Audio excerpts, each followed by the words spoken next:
Want to call to order the Finance Committee meeting for September the 8th, 2015.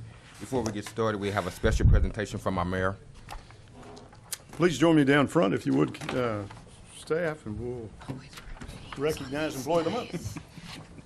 David, here. Was it my turn? Is it my turn? Blow them up. You're a volunteer. Oh. Yeah.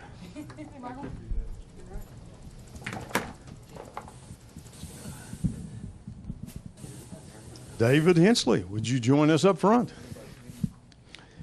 David has been with the city of Muskogee for 26 years. He started as a utility clerk in 1989 and was then promoted to a meter reader position in 1991. That's right, you front and center. Yes, sir. And then in 1993, David was again promoted to the service technician supervisor position, which is now called the utility field technician 2. Man, this sounds technical. Prior to working for the city, David served 4 years in the United States Marine Corps. David enjoys everything about his job.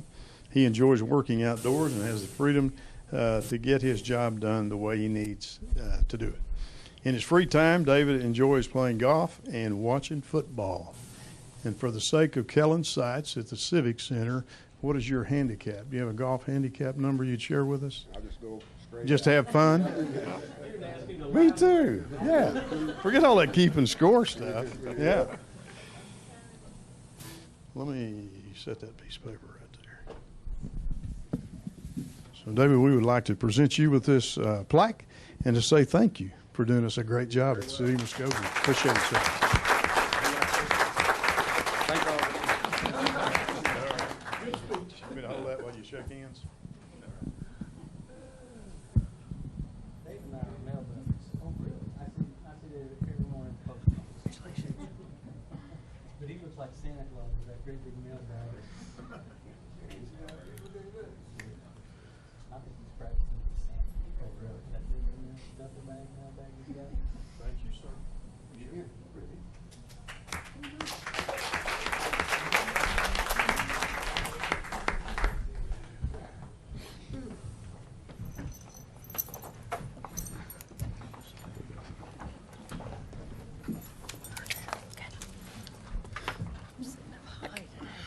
All right, now to the agenda, item number 1, please. Consider approval of the Finance Committee minutes of August 18th, 2015. Do we have any corrections or additions to the minutes?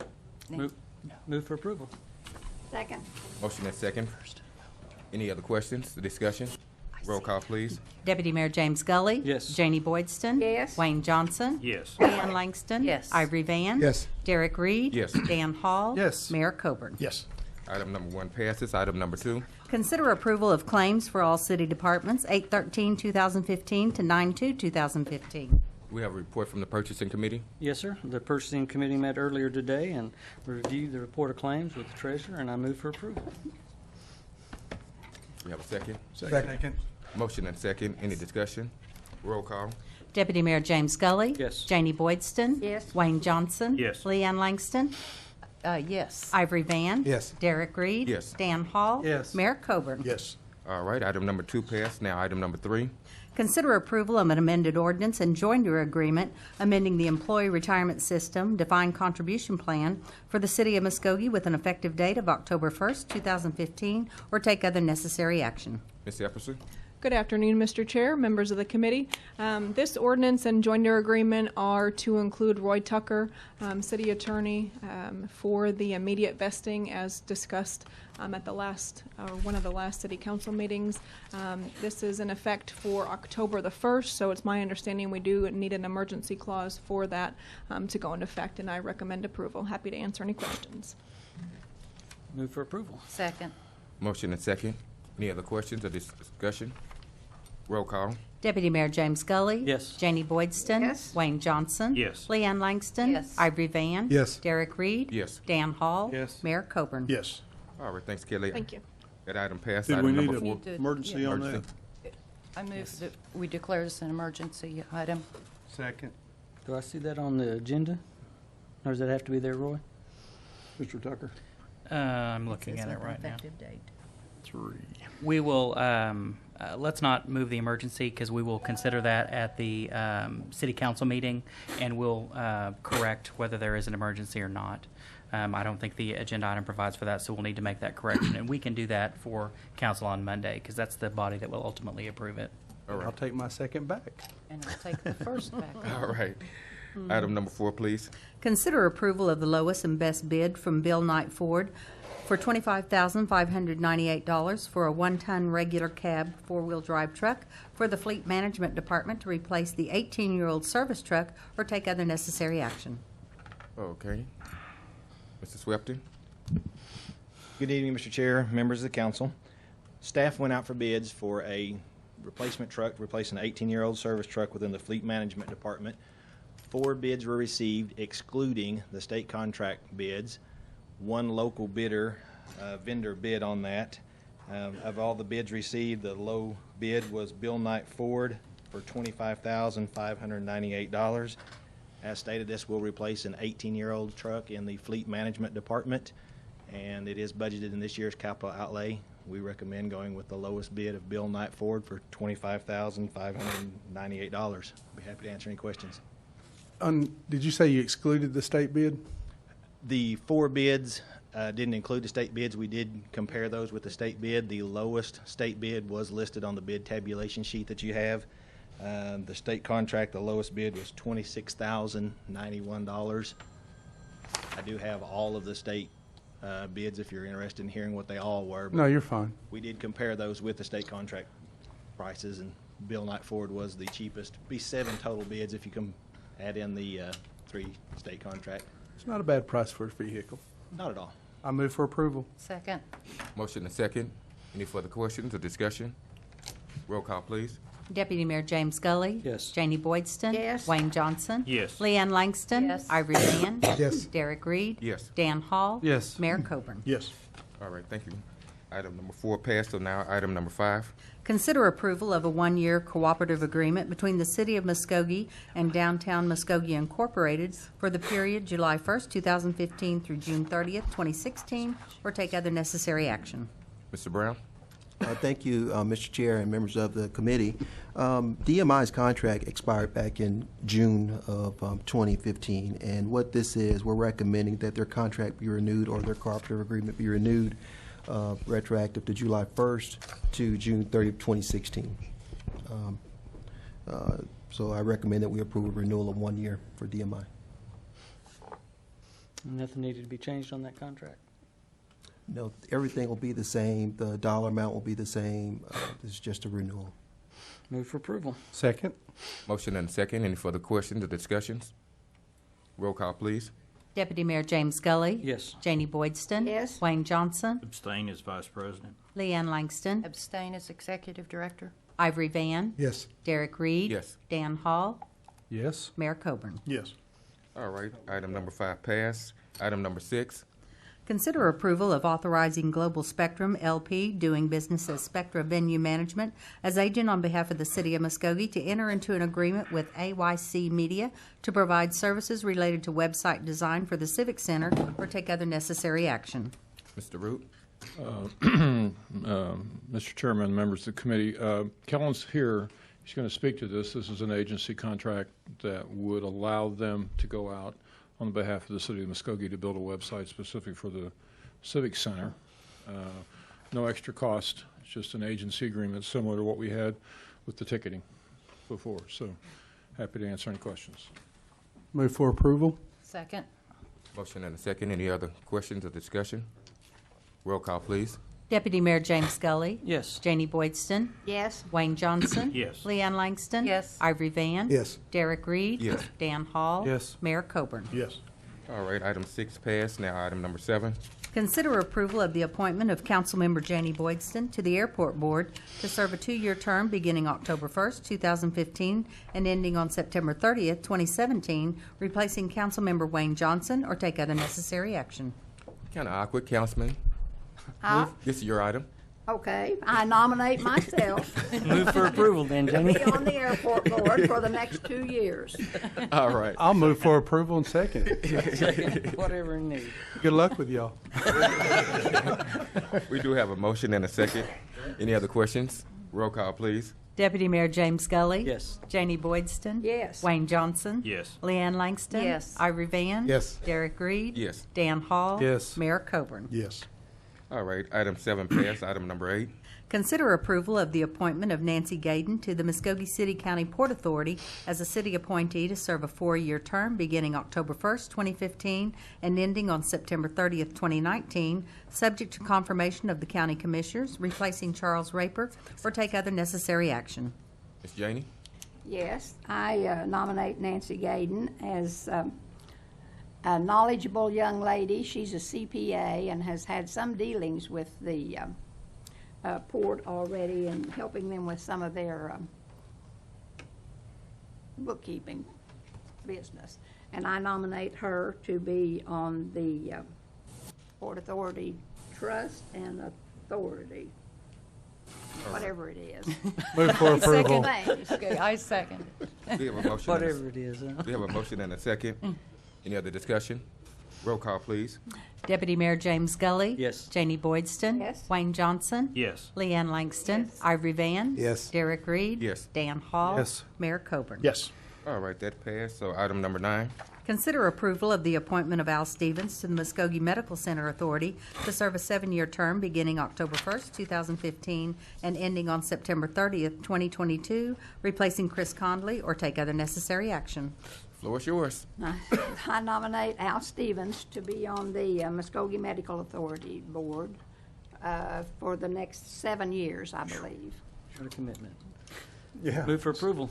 Second. Is he sure he's committing to that? That's a long. I saw his application, and apparently he did.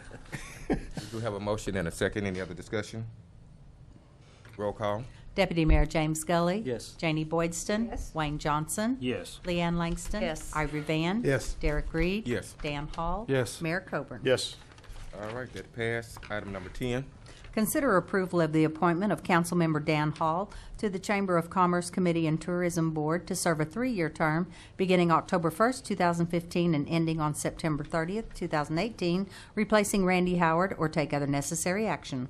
Councilman Hall. This is a great guy. I've met him before. He works hard. He'll enjoy working with the chamber. So I recommend him for the Chamber of Tourism Board. I see you enough as it is, since I'm on this committee, so I don't know if I want to see you anymore. Hey, nobody else would nominate me for it, so I had to do it myself. We have a motion and a second. Roll call, please. Deputy Mayor James Scully. Yes. Janie Boydston. Yes. Wayne Johnson. Yes. Leanne Langston. Yes. Ivory Van. Yes. Derek Reed. Yes. Dan Hall. Yes. Mayor Coburn. Yes. All right, that passed. Item 11.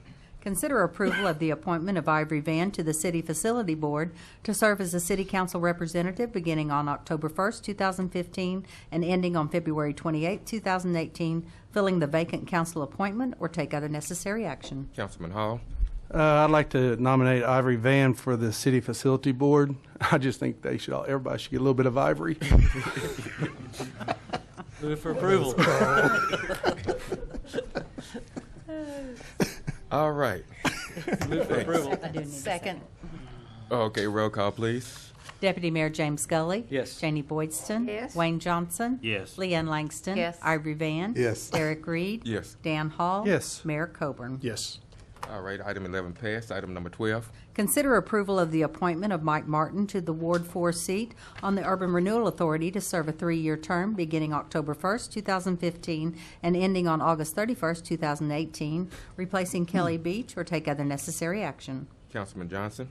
Most of you know Mike Martin, local architect. I think he'll be offer some good insight on the urban renewal and be a good asset. Move for approval. Second. We have a motion and a second. Any further discussion? Roll call, please. Deputy Mayor James Scully. Yes. Janie Boydston. Yes. Wayne Johnson. Yes. Leanne Langston. Yes. Ivory Van. Yes. Derek Reed. Yes. Dan Hall. Yes. Mayor Coburn. Yes. All right, item 12 passed. Item number 13. Consider approval of the appointment of Lathan Archie III to the Planning and Zoning Commission to serve a 3-year term beginning October 1st, 2015, and ending on September 30th, 2018, replacing Jim Eaton, or take other necessary action. Councilman Van. This is my appointment for Mr. Archie to be on the Planning and Zoning Commission, and this is my appointment. Move for approval. Second. Motion and a second. Any further discussion? Roll call. Deputy Mayor James Scully. Yes. Janie Boydston. Yes. Wayne Johnson. Yes. Leanne Langston. Yes. Ivory Van. Yes. Derek Reed. Yes. Dan Hall. Yes. Mayor Coburn. Yes. All right. Item 13 passed. Item number 14. Consider approval of the appointment of Fred Haynes to the Uniform Building Code Appeals Board to serve a 5-year term beginning October 1st, 2015, and ending on September 30th, 2020, filling a vacant position or take other necessary action. Councilman Van. This is my appointment to the Building Codes Appeals. Fred is a contractor plumber. Also, he part on Cornerstone Funeral Home, so I think this is a good appointee, so this is my recommendation. Move for approval. Second. We have a motion and a second. Any further discussion? Roll call. Deputy Mayor James Scully. Yes. Janie Boydston. Yes. Wayne Johnson. Yes. Leanne Langston. Yes. Ivory Van. Yes. Derek Reed. Yes. Dan Hall. Yes. Mayor Coburn. Yes. All right. Item 14 passed. Item number 15. Consider approval of the appointment of Lansing Lee to the Civil Service Commission to serve a 6-year term beginning October 1st, 2015, and ending September 30th, 2021, replacing Jim Ritchie, or take other necessary action. Councilman Van. This is my appointee for the Civil Service Commission. Lansing Lee is a very knowledgeable person. He worked at the Martin Luther King Center for a long time, and like I said, I think he was also in the military, so I think this would be a good fit for him. Move for approval. Second. We have a motion and a second. Any further discussion? Roll call, please. Deputy Mayor James Scully. Yes. Janie Boydston. Yes. Wayne Johnson. Yes. Leanne Langston. Yes. Ivory Van. Yes. Derek Reed. Yes. Dan Hall. Yes. Mayor Coburn. Yes. Item 15 passed. Item number 16. Consider approval of the appointment of Marcella Page to the Board of Adjustment to serve a 3-year term beginning October 1st, 2015, and ending on September 30th, 2018, replacing Carter Bradley, or take other necessary action. Councilman Van. This is my appointment to the Board of Adjustments. Marcella is a very knowledgeable person, plus she's bilingual. She's Spanish. And also, I think this also will be a good fit to this board. Also, all my board appointments, if you noticed, it's been diverse. And that's the type of person I am. I like diversity. Move for approval. Second. Motion and a second. Any further discussion? Roll call, please. Deputy Mayor James Scully. Yes. Janie Boydston. Yes. Wayne Johnson. Yes. Leanne Langston. Yes. Ivory Van. Yes. Derek Reed. Yes. Dan Hall. Yes. Mayor Coburn. Yes. Item 16 passed. Item number 17. Consider approval of the appointment of Shirley Hilton to the Planning and Zoning Commission to serve a 3-year term beginning on October 1st, 2015, and ending on September 30th, 2018, replacing Kenny Greer, or take other necessary action. One more time, Councilman. Shirley Hilton is my appointment for the Planning and Zoning Commission. Everybody in this room probably knows Shirley. She's a well-liked person. So I think she'll be a great fit to the Planning and Zoning Commission to keep Mr. Hall in line over there. So this is my appointment. Move for approval. Second. She can do that. She can have my seat. I have a motion and a second. Any further discussion? Roll call, please. Deputy Mayor James Scully. Yes. Janie Boydston. Yes. Wayne Johnson. Yes. Leanne Langston. Yes. Ivory Van. Yes. Derek Reed. Yes. Dan Hall. Yes. Mayor Coburn. Yes. All right, that was the final item on the Finance Committee, so the Finance Committee is adjourned. We'll now call to order the Public Works Committee meeting for September 8th. Item number 1, Pam. Consider approval of the Public Works Committee minutes of August 18, 2015. Any additions or corrections? Move for approval. Second. Have a motion and a second. Any discussion? Roll call. Deputy Mayor James Scully. Yes. Janie Boydston. Yes. Wayne Johnson. Here. Leanne Langston. Yes. Ivory Van. Yes. Derek Reed. Yes. Dan Hall. Yes. Mayor Coburn. Yes. The motion carries. Item number 2. Hold a public hearing and take action on the approval of an ordinance rezoning the property located at 609 West Peak Boulevard, more particularly described in the ordinance, from R1 Single Family Residential District to I2 Heavy Industrial District, and if approved, authorize staff to revise the official zoning map of the city to reflect said change or take other necessary action. We are now in open session. Open hearing, I guess. Gary? Mr. Chairman, members of the committee, the applicant is requesting approval to rezone 10.58 acres from the single-family residential district to the heavy industrial district. The property is located at 609 West Peak Boulevard. The reason for the rezoning is to allow the property to either be leased or sold. It's my understanding that someone's looking at operating a manufacturing, or they're doing the manufacturing of feed pellets on the property. Now, looking at the existing zoning land use within the area, the site is currently zoned single-family dwelling, and there's a structure there that Dow Tile is using for storage of tile currently. North, across Peak Boulevard, is zoned light industrial. It's the location of Road Track and Trail, Yamaha dealership. South is zoned light industrial. It's undeveloped property and a railroad spur. East is Highway 64. And west is zoned light industrial, and its location of Dow Tile. If you look at the land use map, it does indicate heavy industrial along Peak Boulevard, basically on both sides between 64 and 69 highway. The I-2 is a heavy industrial classification, therefore it complies with the land use map and comprehensive plan. This item has been recommended for approval by staff and planning commission. Be glad to answer any questions. Seeing that no one has signed up to discuss this item, we're going to close the public hearing. Any discussion among council? Move for approval. Second. Have a motion and a second. Any other discussion? Roll call. Deputy Mayor James Scully. Yes. Janie Boydston. Wayne Johnson. Yes. Leanne Langston. Yes. Ivory Van. Yes. Derek Reed. Yes. Dan Hall. Yes. Mayor Coburn. Yes. The motion carries. Item number 3, Pam.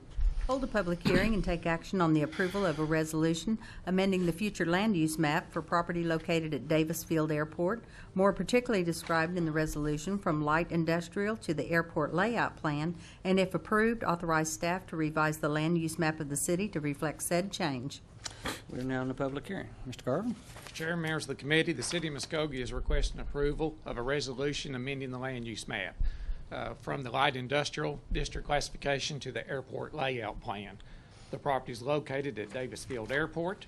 The reason for the amendment is to allow the property to be developed in accordance with the airport layout plan. If you'll remember back several months ago, we did the same thing within the urban renewal area. We amended the land use map and said that the property could be developed as long as it was in accordance with the urban renewal plan. We're doing the same thing here at Davis Field, but it's in accordance with the airport layout plan. That layout plan is required to be approved by both the airport board and the FAA. Basically, it would allow the airport to be rezoned and developed without having to come back and amend the land use map every time it's rezoned. This has been recommended for approval by the airport board, staff, and planning commission. Be glad to answer any questions. Seeing that no one has signed up to speak to this, we're going to close the public hearing. Any discussion or questions from this council? Move for approval. Second. Have a motion and a second.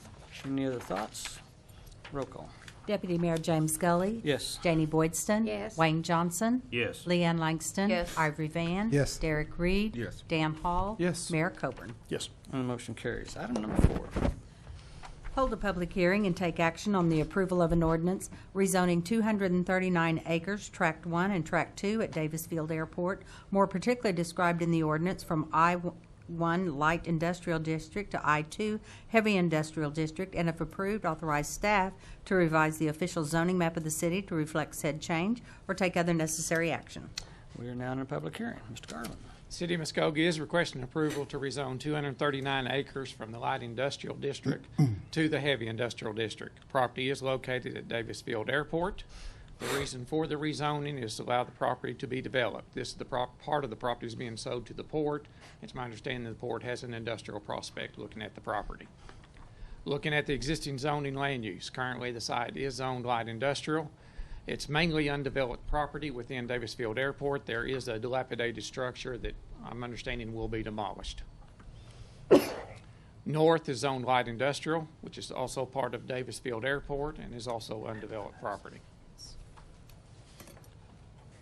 South is zoned light industrial, and it's the end of the runway at Davis Field Airport. East is outside the city limits, so there is no zoning classification, but there's 4 or 5 single-family dwellings and some pasture property. And west is zoned light industrial, and it's the location of the hangars and the terminal. If you look at the land use map does indicate light industrial for Davis Field. The I-2 is a heavy industrial, therefore this does not comply with the land use map. So the land use map is required to be amended. That was the item we just discussed prior to this one and was recommended for approval. Staff, Airport Board, Planning Commission is recommending approval, subject to the land use map being amended. Be glad to answer any questions. Seeing that I had no one sign up to discuss this item, we're going to close the public hearing. Any discussion among council or committee? Mr. Garvin, Yes. when we do this with this piece of property, I noticed when it was raining a lot on that east side, all that water from the airport runs across that road and into those houses. They're in the county. Will we do something? Will there be something done to make sure that we catch that water and not force more water with buildings and stuff going up? Yes, once we sell the property to the board, someone comes in to develop the property, they will have to take out, submit plans. Storm drainage will be reviewed to make sure that they're taking care of their own storm drain. Now, it will not allow, and correct me if I'm wrong, Mike, just any additional water to run off than what basically is currently. Follow the OKR form. Yeah. Move for approval then. Second. I have a motion and a second. Any other discussion or questions?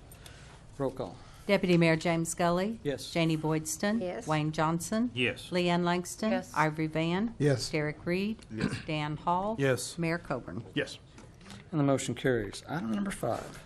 Consider approval of an ordinance amending the City of Muskogee Code of Ordinances by amending Chapter 2, Administration, Article 5, Boards and Commissions, Division 2, Section 2-155, created composition, authorizing appointments in accordance with the Uniform Appointment Method by amending Section 2-158, General Powers and Duties, clarifying authority to hire airport staff, providing for repealers, severability, and setting an effective date. Let's see, Mr. Brown. Well, thank you, Mr. Chair and members of the committee. May I move to strike this item until the airport board can review it? I understand it's on their agenda for tomorrow. And I'll second that. Yes.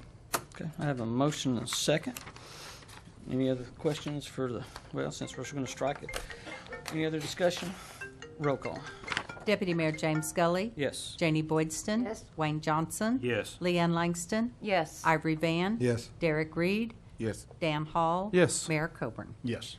And I'll ask the people that had signed up to this, maybe address this after they have their airport board. Would that be the proper way to do that, Roy? Yes. Okay. So we can move on to item 6. Consider approval of a preliminary and final plat for Hodges Acre Addition consisting of one lot on 1 acre located on South Cherokee Drive, or take other necessary action. Mr. Garvin.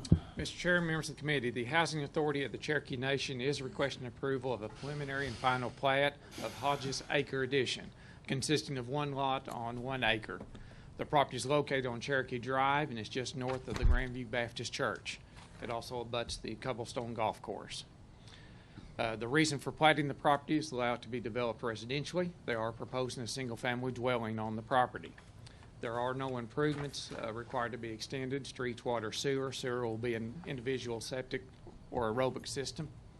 This item has been reviewed and recommended for approval by staff, subdivision review committee, and planning commission. Be glad to answer any questions. Any questions for Mr. Garvin? Move for approval. Second. I have a motion and a second. Any other discussion? Roll call. Deputy Mayor James Scully. Yes. Janie Boydston. Yes. Wayne Johnson. Yes. Leanne Langston. Yes. Ivory Van. Yes. Derek Reed. Yes. Dan Hall. Yes. Mayor Coburn. Yes. Motion carries. Item number 7. Consider approval of an amendment to Council Policy 7-1, Purchasing Manual, Section 1, Authority to Purchase or Take Other Necessary Action. Let me see here. Mr. Hall. Yes. After several times of looking at this and waiting for us to get back, talking about the purchasing processes for policy for the city, I just feel that it's going to take way too long before we get any direction from Mr. Wembley or anything to come up with a policy on how much we allow people to just go out and purchase things with the city, such as the $20,000, where a department head can just go out and spend $20,000. 25, sorry, it's even more than I thought. I did have a chance to call a few people and talk to them. We have the highest policy allowance for department heads to go purchase things without being city council approved. Not by 5,000, not by 10,000, not by 15,000. We're talking close to almost $20,000 higher than other cities. And then I think we should reduce that down until we can get a policy before us, because I just think that there's some spending going on. We have an emergency spending policy plan where if there's an emergency, our department heads and everything can go out and purchase or ask for an emergency, so it doesn't stop them from bidding on things or getting what they need in an emergency. I just think that $25,000 without bringing it before the city council is way too much. And I think in not all cases, but I think there's been cases of neglect where we need to put a stop to it until we can get a policy in place. I would like to keep that around 10 or under. I don't know how y'all feel about it, but I do know that I think that we need to do something, because the city of Muskogee and the citizens that voted is in this job requires us to watch over our spending in the coffers and hold the money accountable, hold people accountable. Dan had previously put this on the agenda, and matter of fact, I was one that had spoke at that time and said, well, we're moving on a purchasing policy. Please, let's wait until we get the purchasing policy, and then at that time look at the amounts in each column and what those purchasing limits are and what they should be, and it should be part of the new purchasing policy and where they should fall in line. But since that time, it's going to take some time to develop a purchasing policy. Where we're at financially right now, I think we need to be more cognizant of what our expenditures are. I would really like to move that we lower their purchasing policy down to the limits it was previously before it was increased. Wasn't that 10,000? Yes, that's my understanding. We had a discussion during purchasing committee today about this, and I suggested that perhaps until the rest of us can talk about this a little bit more, that we request that they submit any items that are over $10,000, what the bids are, and show those to us separately, and see if we can sort of ascertain what is the best cutoff point there, and just try that for a little while until we can get some things in place. But that would lower it, but then we would have some documentation, and we may need to make some exceptions or whatever, but reassess it after we do that. It's kind of what we talked about today. And there was a short time during that discussion. You know, there's only 30 minutes in purchasing committee and in this meeting that we were having time, and we were trying to have some discussion there of what we could do, because we don't want to limit operations. We want to make sure we're efficient as a city, but we also want to make sure that we have the measures in place to make sure that we're accountability's in place. Mr. Wembley, you seem to be the man of topic today. I see that. I would love to ask you a couple of questions. One being, you went to this school you just got back from? Correct. What was some of the bidding process policies that they have at other cities and limits? Can you think about what they were around? I was just thinking, just for instance, Kansas City is where I went to school. But we can see their limit is started at $1,000, just like ours did. So they was 1,000, 1,001 to 24,999. They went out to quotes. Anything that was over 25,000, then it went out to bid. I was just doing some research when you asked me to check on the different cities. I was just thinking about Muskogee. I talked to them, like for instance, they're purchasing up to $15,000. The city manager approved that. She says that anything that's over $15,000 to $25,000 must go to the council. But she made this point, is that it caused a lot of problems. is because they had to have so many council meetings, special council meetings to approve these purchases. And not only that, you hinder a lot of departments, such as Public Works Department, especially when they have to go out anything that's $24,000 or $25,000, that they have to wait until it go to council. Council have to approve it, and then after the fact, then they go ahead and take care of whatever the situation may be. I understand that you're saying that the purchasing manual may take a while for that to take place. I have been working on that. And one thing we discussed in the purchasing committee meeting was that when quotes go out, what we're looking at is just like other departments. What they do is the quotes will come through the purchasing department. Anything that they have to get quotes from 1,000 up to 24,000, that it come through the purchasing manager. He will make the decision who that person would be, if it's low bid, the best bid in that situation. Then he will contact the department, and that department, tell that department the person, the contractor, or whomever he may use that's in that area there. It would not be the discretion of the department head, as it is now. Is the discretion of their decision to go with whoever the low or the best bid is when they do the quotes that's in that area there.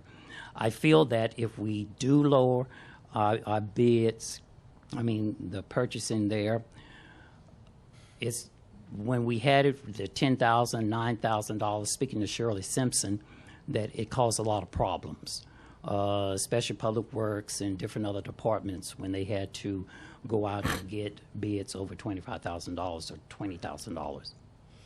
So we didn't hinder them, and that's the reason why Greg Buckley upped that to $25,000.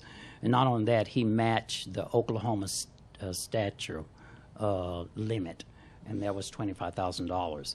And that's the reason why we have it $25,000 in there. But I feel that if we would go to 50,000, yeah. That's the limit now. Yeah, limit now is, it have made an improvement. That's correct, Mike. Thank you. It was $25,000, now it's $50,000.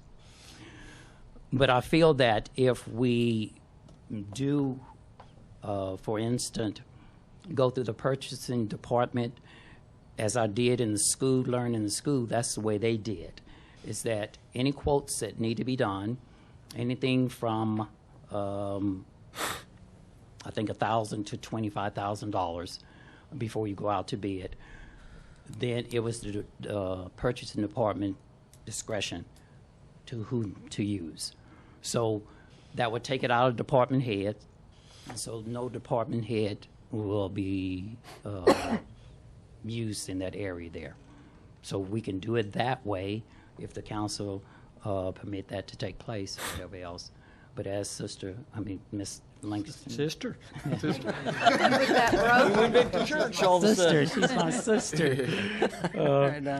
Really encourage, if we can really sit and talk about this, maybe next couple weeks or whatever, if we can show the changes that we make on the claim list, anything that's $10,000, then you can see it, give you a reason why we went over the $10,000.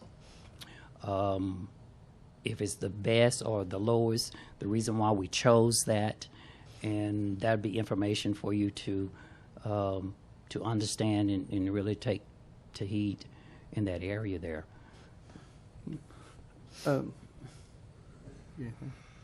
No, I just think we need to be more cautious about what's going on now, and I think it would be a good test.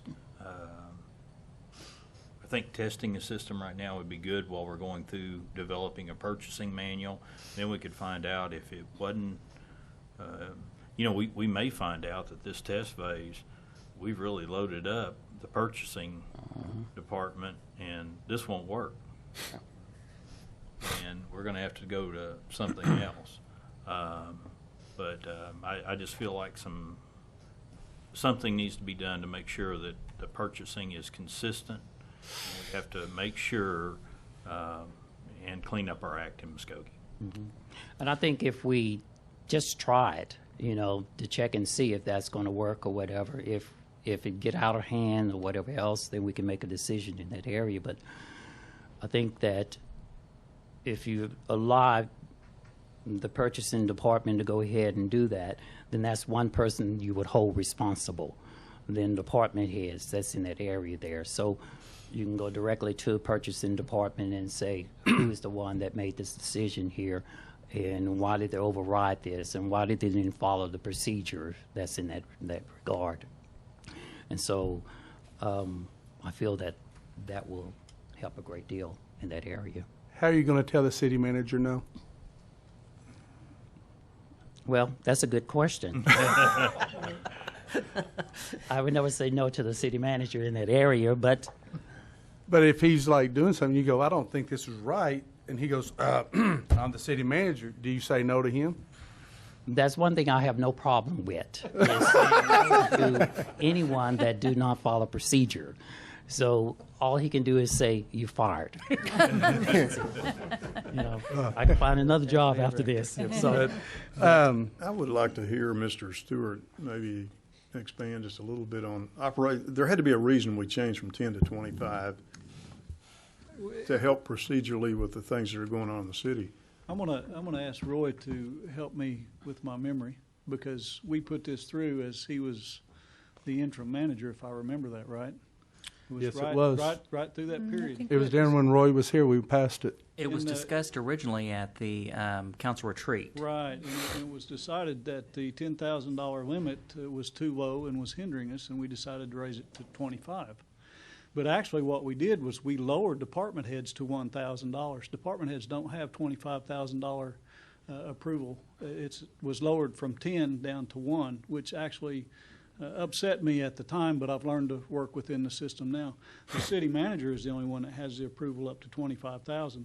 If a department head wants to spend over $1,000, he's got to get it cleared with the city manager, and we have to get our quotes and prove to him that that's the legitimate quoting system, and that's the way we put it through. So if you want to go back to the way it was originally, you're going to raise me back from 1,000 to 10,000, which I like. But I don't like the $25,000 limit being lowered, because in Public Works, when you're talking about drainage or hiring a track hoe or hiring a dozer or anything like that, it exceeds $10,000 pretty quick. Now, we don't do that on a very often basis, but 2 or 3 times a year, I'm going to have a major water leak or a sewer leak or something that's going to require that type of an expenditure. Occasionally, I'll have one like we did with the 30-inch break, where you've got a $75,000, and of course, we had to spend that and then have it approved after the fact. But the $25,000 limit, when we set it, was to help us to be more efficient, and we gave the city manager the sole discretion on $1,000 to $25,000 expenditures, and that's the way that went, and that's the way it's written in the manual. If I'm not correct, Donnie, is that not right? That's correct. How does that fall underneath emergency? If a water line breaks and you need that tractor, doesn't that fall underneath emergency? The city manager has the authorization to declare it an emergency, and then we'll go ahead and make that expenditure and then bring it back for you to approve after the fact. And was that ratified? Well, that was one of the reasons that we suggested doing a trial run, with not changing anything, but getting additional information and putting it all through their department, and then we would get the information that we need without hindering the workings of the city, and without doing things that we perceive may be done incorrectly. Well, let's take the Shawnee Bridge, for example, that we're working on right now. To get this done as quickly as we can, we're looking to hire a contractor, and the manager has approved it. We're trying to hold that price under $25,000, and we're going to hire a contractor to come out with this heavy equipment to do the demolition, the removal, and the setting of the pipe, to cut time and to help us with our costs. To get a track hoe, a dump truck, breakers, and all that out there, it's hard for us to get it under $25,000, but we're working at that. If we have to go to a seal bid process, then we as staff have to put a scope together. We have to put it in a bid packet. and that takes days. Then we have to put it out to bid, and under the state bidding laws, it's 21 days. Is that right, Donnie? Yes. So it'll have to go to 21 days. Then when we get the bids in, we're going to have to review them. Then we're going to have to put it on a Public Works meeting and then a following City Council meeting. Whereas if we have the approval at 25,000, we can go to the city manager, show him that we've done our due diligence by putting a scope together, and we did that. We put a scope. We emailed out the same scope to everybody. We had them all give us quotes. And then we went back to the manager, which, by the way, we're waiting on those quotes today. They should have came in today, so we'll know. Hopefully we'll have this bridge back in a couple of weeks. I know the mayor's interested in that. But we'll get the quotes back, and we can start to work almost immediately.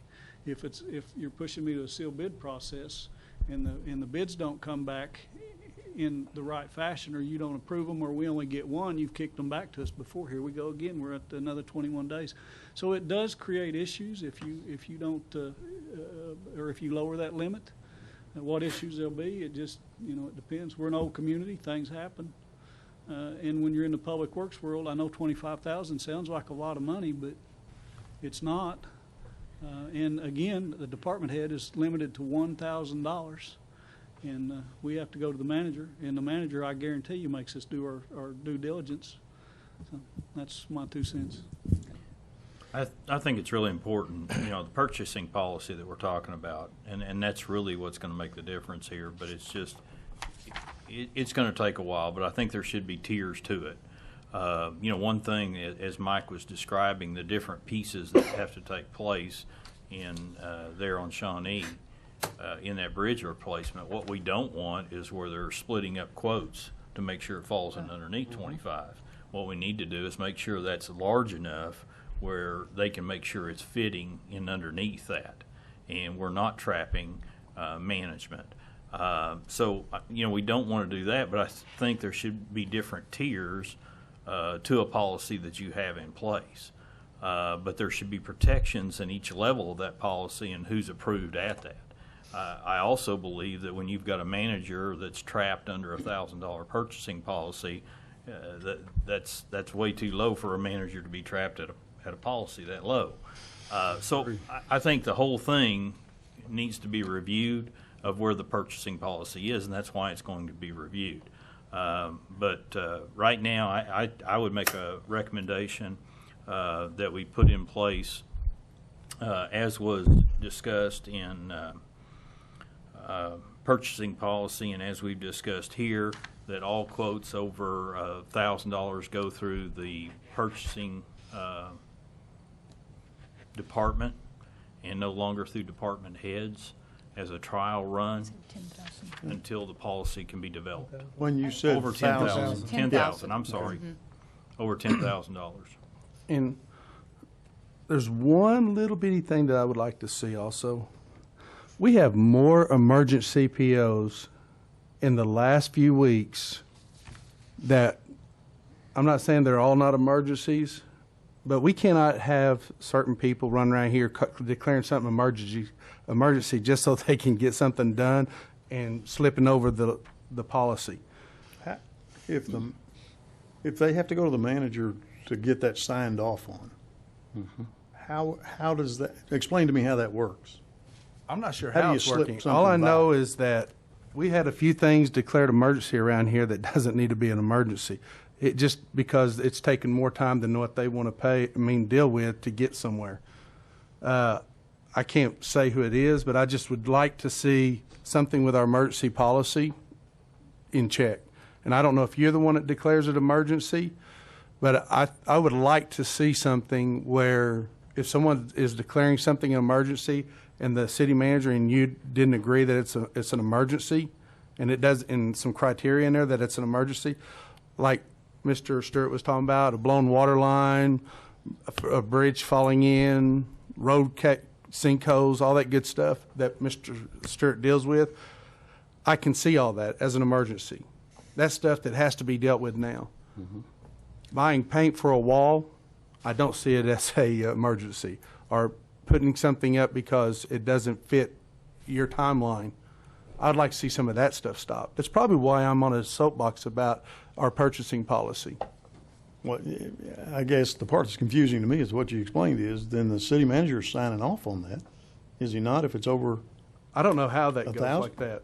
Does it, Let me just say that. If you go to instead- the purchasing policy that we've Right. already got, it talks about splitting bids and it talks about emergencies, and there's a procedure for that.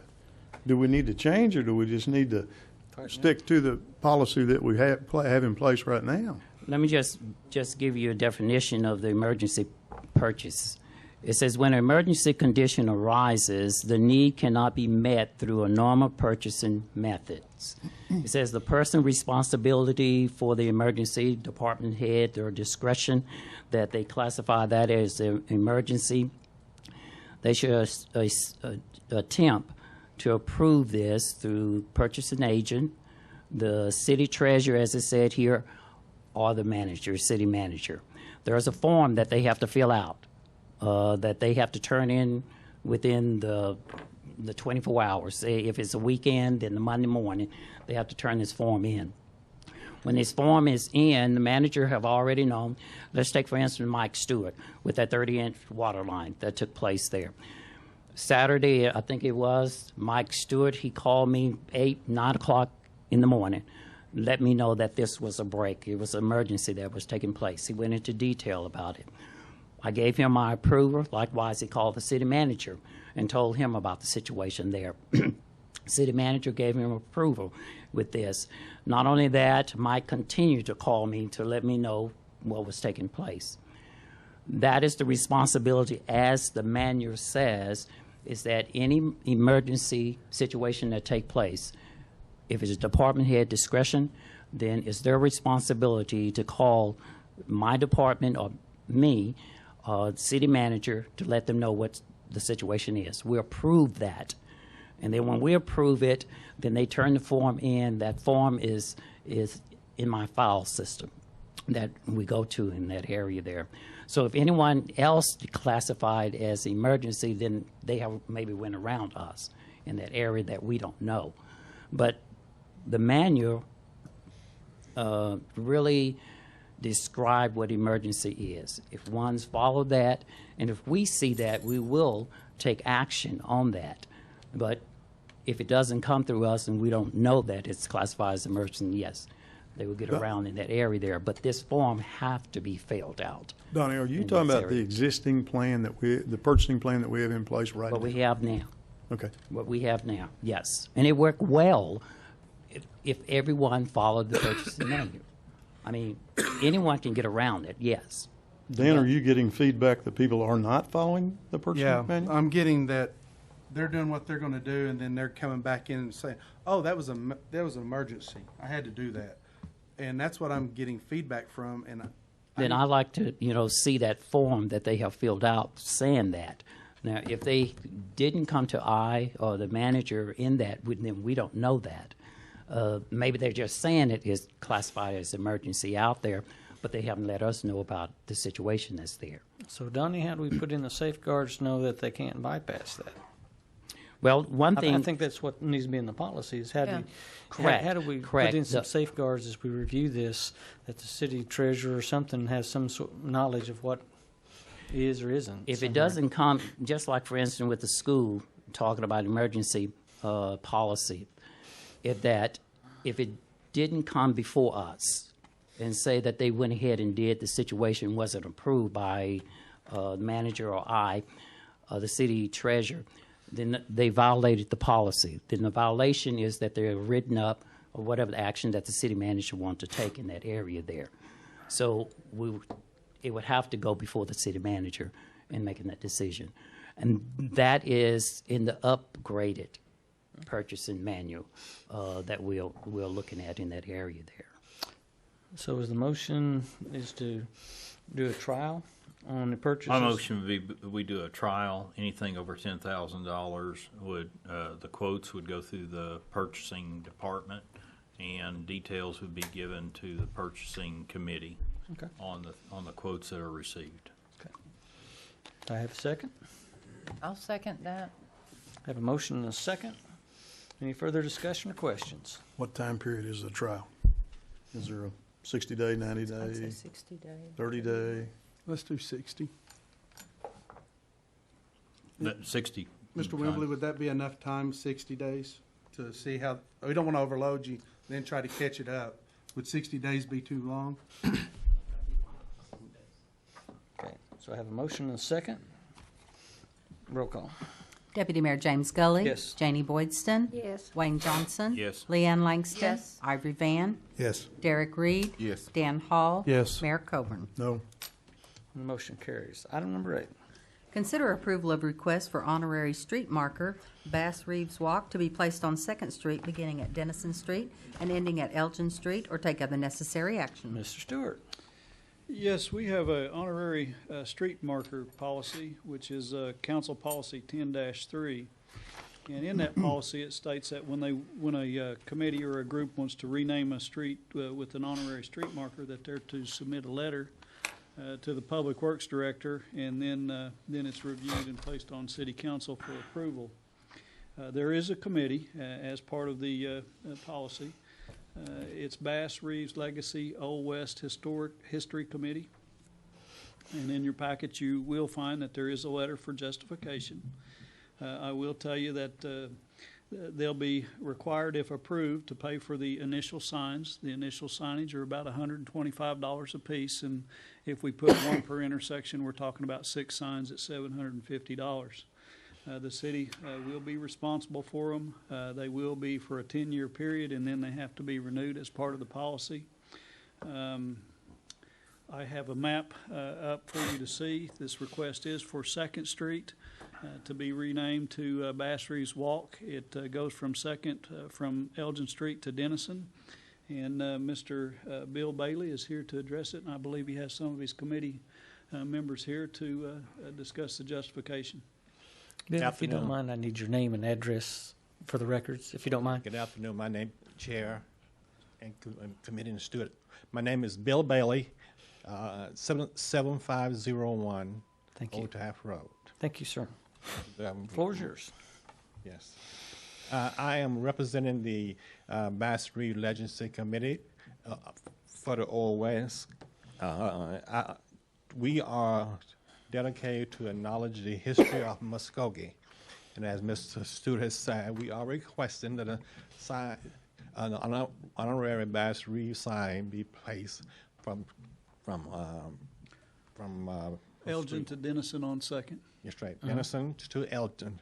Coincidentally, his walk on Elgin Street is at our museum. Last year and previous 2 years, our museum has had Frontier Days. This year, we named it Bass Reeves Days, and Sue, as you know, was inundated with guests. Fortunately, on the commercial side, we did have 18 people staying in hotels. That's what we want. And we have 75 people in attendance. Last year we had 1 trolley car. This year we had 2 trolley cars. Next year we hope to have 3 trolley cars. As you may not know, Fort Smith has a statue, to our dismay, I should say. Fort Smith has a statue and other signs indicating that they claim ownership to Bass Reeves. But we all know Bass Reeves was a U.S. Deputy Marshal for the Indian Territory, and especially was assigned here at Muskogee. He was from his walk from 2nd Street through 9th Street, but there was a lot of rough guys, I should say, on 2nd Street, and that's why we're asking you to dedicate 2nd Street as an honorary sign for Bass Reeves. Any questions? Thank you. I have a question for Mr. Stewart. I think you said that there's a limit of 10 years. Is that just the average lifespan of a street sign, or? No, that's the way the council actually put it together when we adopted the policy. They wanted it revisited every 10 years to make sure that it was working, that the signs are being kept up, that the committee still wants the signs. It didn't have any challenges. So. Okay, that makes sense. Now, my other question was, when we're not renaming the street, it's just an additional sign, correct? Correct. Has that caused any problems in the past? I haven't known of any, but. No, we have 3 honorary street markers up now, and there have been no controversies, no issues. Okay. Not like you would have if you were actually renaming the street, where you'd have Right. to change driver's license and mailing Yeah. addresses. Yeah. So it's an honorary street marker system. Okay. We adopted it after we reviewed what other communities had done, and it worked well for them. And so far, it's worked well for us, and it's been in place for quite some time. My recollection is that that's usually above the address street sign. Is that correct? Yes, it's a white marker Yeah. with black lettering, and it's been in effect since 2010. Okay. I move to approve. Second. Have a motion and a second. Any other discussion? Well, the discussion for me is I went to the Bass Reeves Trolley Tour, and boy, if you get an opportunity this year, please do. You learned a lot of history of Muskogee and Bass Reeves, and what an impact he made on the history of Muskogee and the route that he had daily walking Second Street. Very interesting, and I think this is a great tourist attraction for Muskogee to make one more stamp in downtown Muskogee of what we had an impact and what Mr. Reeves had an impact in Muskogee. So I think a great thing. Thank you. Any other comments or discussion? To answer your question, Ms. Langston, we have like over there on 4th Street, Ben Noble Drive, is that right, Derek? Also on 6th Street, Reverend Reeves. That's another sign. Is there Nona Clayton? And Nona Clayton, that's 3. Yeah. And That should be Redford 4. Huh? And Redford Road, I think. Redford Road. Yeah. So, Anyway. Yeah. I have a motion and a second. Any other discussion or comments? You ready, Pam? Yes. Roll call.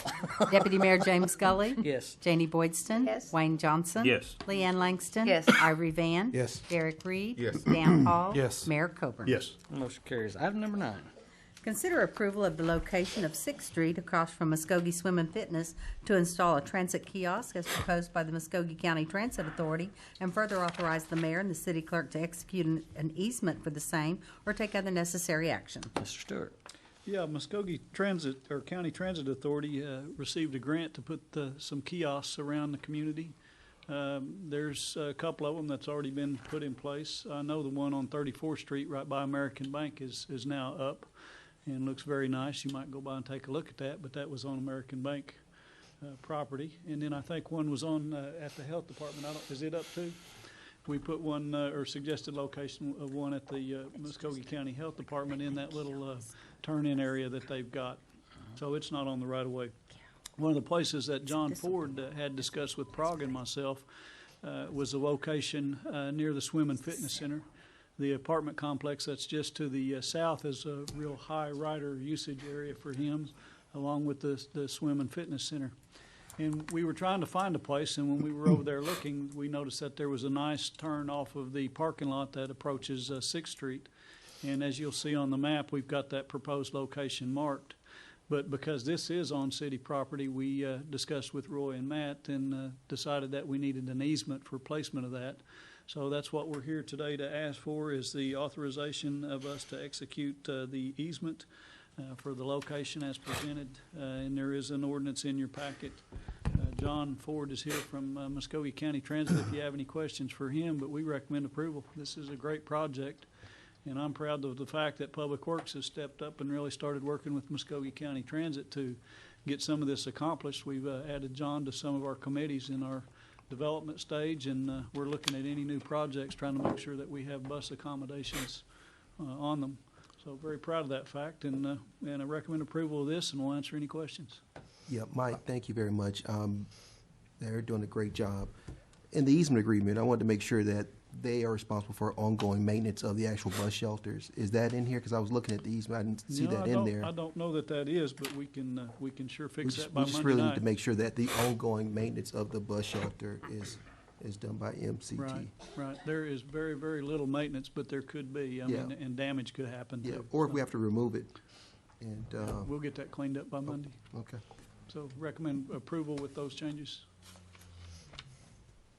Okay, who is responsible for the paper cups and things that get left there? Is that going to be the Transit Authority? Well, that will probably be the Transit Authority, but the city, because it's our property, will continue to police that area. and it's policed very well, I think, so. Yeah, it usually looks pretty good around that. Yeah, I think Mark's crews keep that area up. Move for approval. Second. I have a motion and a second. Any other discussion? Mr. Ford, that one kiosk over there I was telling you before the meeting, over there at the health department, is the other one the same? Only thing I see that on those kiosks is, my opinion, this is just my opinion, that you have a space for a little bench, probably if two people can sit on it. The rest is, I guess, for the people to stand up. Okay. Because I just thought they might have just put the whole bench across there, you know, for people could sit down. That's the only thing I've seen was wrong with it. But I'd have done different myself. Have a motion and a second. Any other discussion or comments? Roll call. Deputy Mayor James Scully. Yes. Janie Boydston. Yes. Wayne Johnson. Yes. Leanne Langston. Yes. Ivory Van. Yes. Derek Reed. Yes. Dan Hall. Yes. Mayor Coburn. Yes. And the motion carries. Item number 10. Discuss and take necessary action to direct staff to prepare an interlocal agreement between the City of Muskogee and the Muskogee War Memorial Park Authority. Is this yours, Mr. Brown? Yes, it is. Thank you, Mr. Chair, members of the committee. Since 1973, the relationship between the City of Muskogee and the War Memorial has become more of a symbol for veterans. And so what we'd like to do is try to provide for better bookkeeping. We currently do a lot of the things for the War Memorial right now. They're captured in our operating budget. We actually do some of their bookkeeping. The city clerks actually staffs their board, and they are the only public trust that we have currently within our city structure. And so they are officially an agency of the city. I think similar to the URA. I think they're set up in the same manner. And so what we would like to do is discuss and take necessary action on a contractual relationship. We would pretty much, go through a process of absorbing the 1.5 employees they have in the trust, and we would like to look at an agreement and see how we go about it. I think that the city attorney had some concerns. We've actually been working together on this item, but that'd be my recommendation. Yeah, and we have a draft agreement that I have passed out for you. We're not asking for any action to approve it. We just wanted to present you kind of the document we're working from. We will also work through the War Memorial to make sure that any of their concerns are addressed as well. And we're hopeful that we can have an agreement that is ready for full discussion and possible approval at our council meeting next week. But of course, if there are some other concerns that the War Memorial brings forward, and when's their next meeting, Sam? Third Wednesday of the month. A week from Wednesday. Okay. So we may take preliminary action to approve it, and of course, ultimately, they'll have to approve it as well. But what we've provided for you is just a draft agreement for you to look over. This is a working document, and as modifications are recommended and incorporated, we will keep you all informed. So you will have the latest copy as soon as it is created. So no action is necessary at this time? We're just asking for approval to move forward in negotiating the agreement. And really, I kind of started all this when the city manager started asking us to review all of our contracts. You started noticing all the loopholes and areas not covered, and the Batfish, the War Memorial Museum. Pam shows up and takes our minutes. If we need legal advice, we go to the city attorney. So there's a lot of things that the city's doing for us, so we want to make sure all the liabilities and everything's right. And really, as far as the board, let's just make sure we got everything clean, that everybody knows what their responsibilities are, because some of the responsibilities were real nebulous, and that's what we're trying to run through, and just want everybody's really opinions to see if this is a good deal to incorporate it into the city, or we need to leave it like it is, but close a few of the other pieces. So it was really kind of amazing what was being kind of not done, quite frankly. We were making assumptions it was in other parts. The city was doing some stuff, and the city was assuming the Batfish was doing some stuff. One of the major ones was liability coverage. So just trying to clean it up a little bit, and then bring it back before council and say, at the discretion of the council, to see which direction they want to go. So anyway, so the motion. All we just need is a motion to move forward on the item. Move forward. Second. So a motion and a second. Any other questions or comments? Now, the current authority is in full favor of this. They are, really, the board understands that we have that there were some pieces that the city was assuming that we were doing, and we were assuming that the museum was doing. We're just wanting some clarification on whose responsibilities are who, as we kind of went through, because it is an unusual trust, like the urban renewal. It really seemed to be a better fit to roll it in as a city function instead of a standalone piece out there. But they understand we're not wanting to take them No, over. no, no, no, This no. is truly a cooperative agreement that we're, okay. Yep. And Thank you. this will mostly memorialize what has already been in practice. Okay. Where we're Thank you. at. Thank you. So I've got a motion and a second. Yes. Is that right, Pam? Yes, sir. Roll call. Deputy Mayor James Scully. Yes. Janie Boydston. Yes. Wayne Johnson. Yes. Leanne Langston. Yes. Ivory Van. Yes. Derek Reed. Yes. Dan Hall. Yes. Mayor Coburn. Yes. And motion carries. Item number 11. Discuss and take necessary action on the Hometown Spirit Bus Tour. Mayor Coburn, the air conditioning's cut off. I know. We'll make this short and sweet. I would like to invite each one of you. You should have gotten an email, I think, maybe Thursday or Friday of last week, inviting you on the Hometown Spirit Bus Tour. What we're going to do potentially would be visit 3 expo centers in one day. Connors State College has offered us to use their bus, which will seat 51 people. We want to go to Chickasha, Ada, and Shawnee in one day and sit down with all 3 of them, tour the facilities, sit down with them and say, how did you pay for this up front? How did you get this to happen? How do you maintain this going forward in your day-to-day operations? In this process, I have discovered that almost 15 years ago, there was a study done on the feasibility and potential payback for relocating the livestock facilities to a new location. I don't know that the location was determined at that point, but part of our master plan, which is a part of your packet, is that we have approved the expansion of the remainder of Hatbox, which would be an expo center, and then other related venue opportunities. And so in this process, I think 15 years of talking about it is long enough. So we'd like to get city leaders, county leaders, tribal leaders, AIM, agricultural community, business community, tourism, in addition to city council. This is on September the 30th on a Wednesday. We'll leave about 7 o'clock in the morning. We should be back by 7 or 8 o'clock that evening. It's going to be a full day. And then within 2 weeks following, we'd like to then have a sit-down meeting of some kind to say, how do we get this to happen in our community? You know, we've talked about it, we've talked about it more intently. We've approved a master plan, but how do we get it to happen in our community? If this can be done in smaller communities around the state, it can be done in our community as well. The 4 or 5 facilities that I've been to previously have in excess of 200 event days per year of utilization. So if a facility like this is built, it can be utilized if it's properly marketed and put out there to become a tourism draw as well as an economic impact item in our community. And so this bus tour is just to help create a spirit of excitement, and then potentially from that could come forward some recommendations on when and how and where and so forth. So September 30th, 7 a.m., 7 p.m. It'll be a long day and lunch on the bus kind of a thing, but we'd love to have you be a part of it.